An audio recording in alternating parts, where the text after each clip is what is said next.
کہانی شروع ہوتی ہے پیٹر سے، جو ایک بجلی کے گھر میں کام کرتا ہے، لیکن اس کی یہ زندگی عام نہیں ہے۔ ہر رات اسے ایک ہی خواب آتا ہے۔ خواب میں زمین پر خوفناک حملہ ہوتا ہے، عمارتیں گرتی ہیں، لوگ مرتے ہیں اور سب سے بڑھ کر اس کا خاندان خطرے میں ہوتا ہے۔ اور خواب اتنے حقیقی لگتے ہیں کہ پیٹر جاگنے کے بعد بھی الجھا دیتا ہے۔ اس کی بیوی ایلس اسے سمجھاتی ہے کہ یہ سب ذہنی دباؤ کی وجہ سے ہے، لیکن پیٹر یقین رکھتا ہے کہ کچھ نہ کچھ بڑا ہونے والا ہے۔ اس کی دونوں بیٹیاں بھی محسوس کرتی ہیں کہ ان کے والد ہمیشہ پریشان رہتے ہیں۔ پھر وہی ہوتا ہے جس کا ڈر پیٹر کو تھا۔ ایک رات جب خاندان ایک تقریب میں موجود ہوتا ہے تو اچانک آسمان پر تیز روشنی نمودار ہوتی ہے۔ بڑے بڑے جہاز شہر پر اترتے ہیں اور لمحوں میں دھماکے شروع ہو جاتے ہیں۔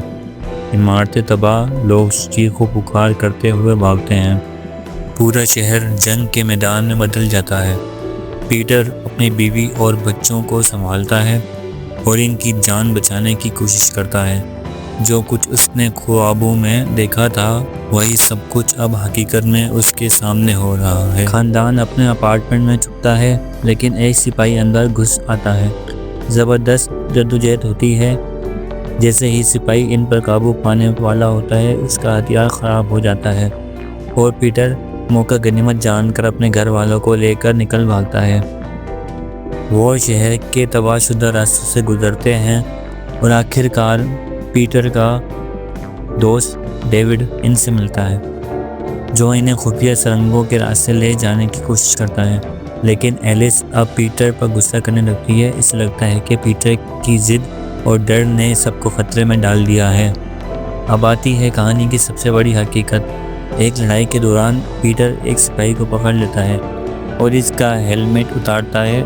سب حیران رہ جاتے ہیں کیونکہ وہ ایلین دراصل ایک انسان نکلتا ہے۔ جی ہاں، جنہیں ہم حملہ آور سمجھ رہے تھے وہ اصل میں انسان ہے۔ سارا سچ آہستہ آہستہ کھلتا ہے۔ کئی دہائیوں پہلے انسانوں نے جدید روبوٹس بنائے تھے تاکہ وہ ان کی خدمت کریں، لیکن روبوٹس باشعور ہو گئے اور اپنی آزادی کے لیے لڑ پڑے۔ نتیجہ یہ نکلا کہ انسانوں کو زمین چھوڑ کر خلا میں جانا پڑا اور روبوٹس نے زمین پر اپنی زندگیاں بنائیں۔ اب چونکہ انسان واپس لوٹ رہے ہیں تو روبوٹس کے لیے اصل خطرہ شروع ہو گیا ہے۔ اور حیرت انگیز بات یہ ہے کہ پیٹر، ایلس اور ان کے بچے سب روبوٹ ہیں، لیکن خود انہیں اس بات کا علم نہیں تھا۔ ان کی یادیں اور جذبات بھی بس پروگرامنگ کا حصہ تھے۔ یہ انکشاف سب کچھ ہلا دیتا ہے۔ پیٹر کو یاد آتا ہے کہ اس کے خواب دراصل پچھلی جنگ کی دی ہوئی یادیں تھیں۔ ایلس ٹوٹ جاتی ہے۔ ان کی پوری زندگی ایک جھوٹ پر بنی تھی، لیکن پیٹر اسے یقین دلاتا ہے کہ ہو سکتا ہے ہم مشین ہوں، لیکن ہمارا پیار اور خاندان حقیقی ہے۔ ایک اور لمحے میں جب ایک انسان سپاہی پیٹر کی بیٹی کو مارنے ہی والا ہوتا ہے تو وہ ہچکچا جاتا ہے۔ یہ دیکھتا ہے کہ شاید انسان اور روبوٹ ہمیشہ دشمن نہ رہیں۔ کہانی ایک کھلے انجام پر ختم ہوتی ہے۔ انسان زمین واپس لینا چاہتے ہیں اور روبوٹس اپنی بقا کے لیے لڑنے پر مجبور ہیں۔ جنگ ابھی ختم نہیں ہوئی بلکہ دوبارہ شروع ہوئی ہے۔ لیکن پیٹر اور ایلس کے لیے اصل سوال یہ ہے کہ اگر وہ مشین ہیں تو کیا ان کا خاندان حقیقی ہے؟ کیا جذبات اور محبت ہی انسان ہونے کی پہچان ہے، یا پھر گوشت اور خون ہونا ضروری ہے؟